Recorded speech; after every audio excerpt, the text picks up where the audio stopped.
kita ni pelik.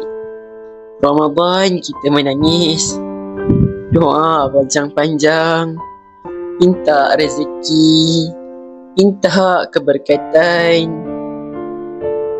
Tapi bila sampai je Syawal, kita lupa satu benda. Ada orang yang tak rasa apa yang kita rasa. Kita sibuk bilik baju, kita sibuk tempah kuih. Tapi ada orang yang masih fikir nak makan apa pagi raya. Zakat bukan pilihan, zakat bukan trend.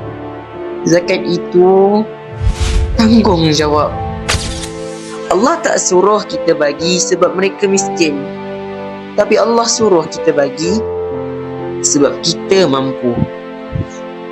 Kadang-kadang satu sampul yang kita rasa kecil tu jadi sebab satu keluarga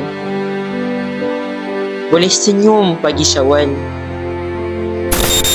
Kalau kita betul-betul faham Ramadan, Syawal bukan hari kita sahaja. Syawal adalah milik semua. Dan zakat adalah jalan supaya semua orang boleh rasa bahagia.